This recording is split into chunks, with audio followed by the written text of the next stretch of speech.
Okay, Houston, we've had a problem here. Houston, we have a problem. 1972, 3 men, 240,000 miles from Earth. No help, no rescue. They made it back, barely. Apollo 17, the closest humanity came to losing astronauts in deep space.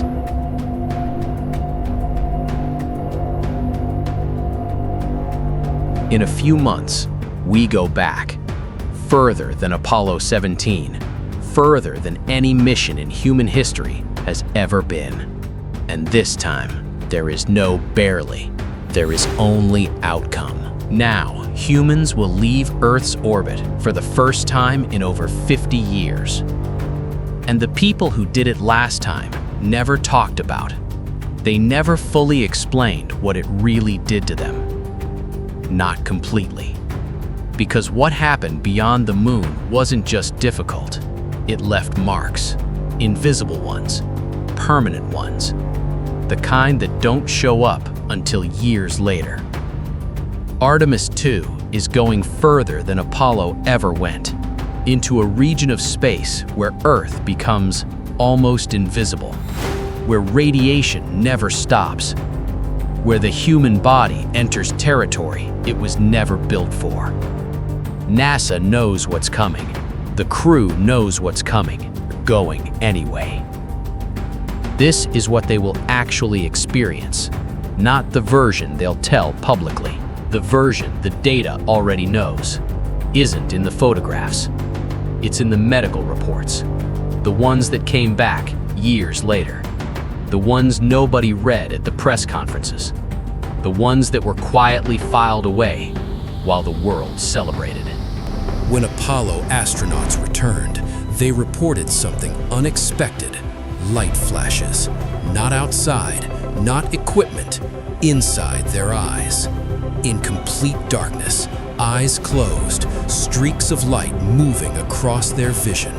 Dots, patterns, streaks, constantly. It wasn't fatigue, it wasn't stress, it wasn't imagination. It was cosmic radiation passing directly through their brains, leaving damage they couldn't feel, couldn't see, couldn't stop. When they reported it, doctors had an answer ready.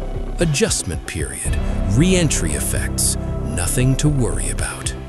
They were wrong. Studies came back years later. The damage was real, measurable, permanent. Higher rates of cardiovascular disease, faster cognitive decline, cellular damage that never appeared in astronauts who stayed closer to Earth.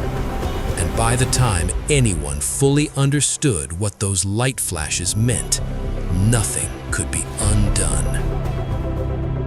Earth has a shield.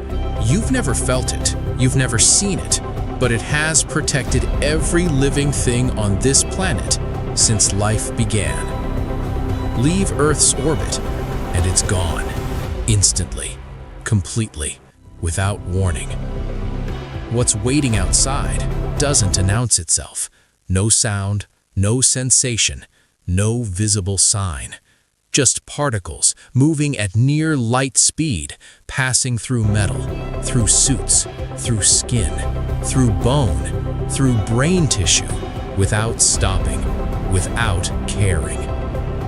Apollo astronauts spent 8 to 12 days in this environment. The data came back years later. Higher cardiovascular disease, faster cognitive decline, cellular damage that Earthbound astronauts never developed. 8 to 12 days. Artemis II goes further, stays longer, with no more protection than Apollo had. The shield ends at the same boundary. Distance doesn't matter after that. You're either inside it or you're not. You won't feel it happen, but it will.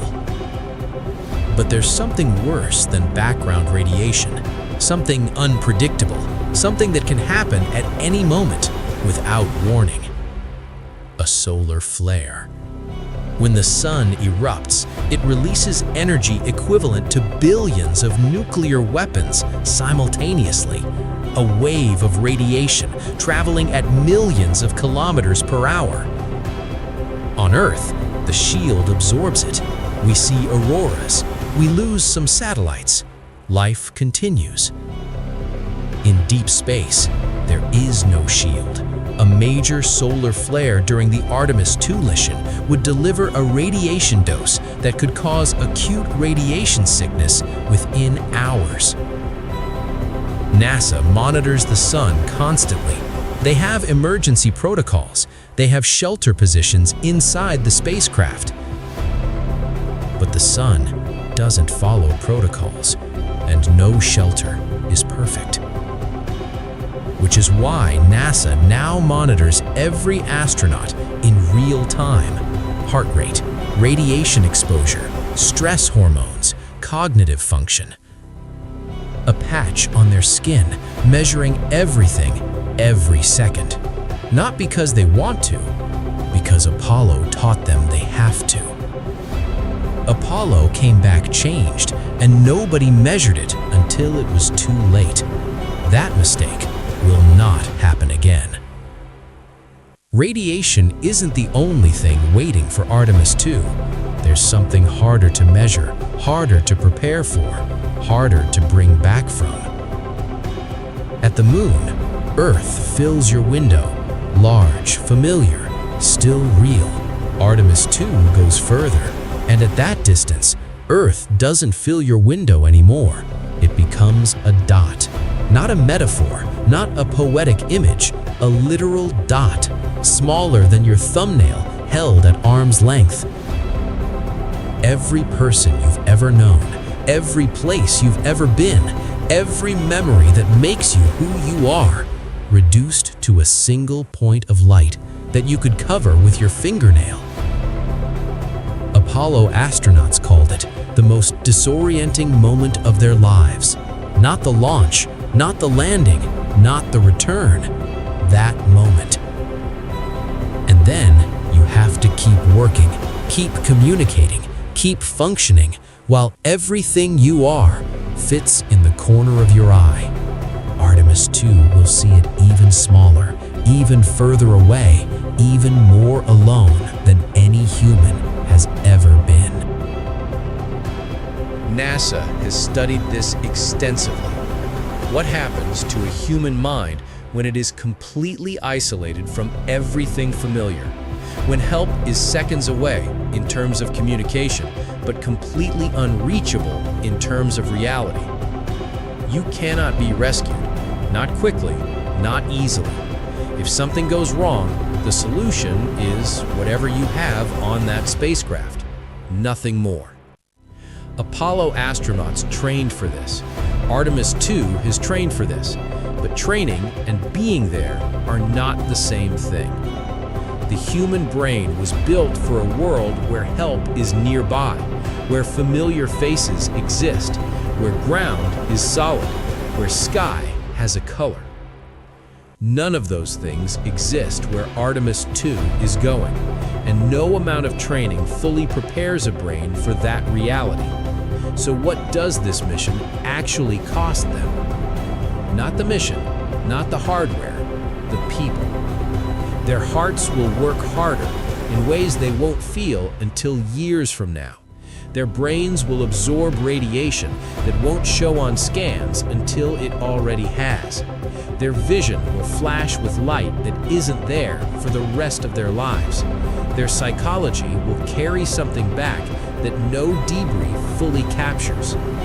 And they knew all of this before they said yes.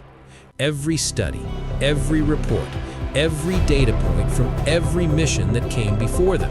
They read it, they understood it, they signed anyway. Not because they ignored the cost, because they decided it was worth paying. That's not the same thing. Apollo went not knowing what the cost would be. They found out later, quietly, in medical offices, in studies published years after the world had moved on. Artemis II goes knowing.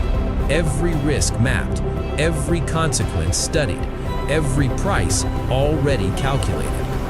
And still, 4 people raised their hands. We talk about bravery like it means not being afraid. It doesn't. It means being completely aware of everything that can go wrong, of every cost, of every consequence, and choosing to go anyway. Apollo didn't know what was waiting out there. Artemis II knows exactly. That's not the same mission. That's something much harder.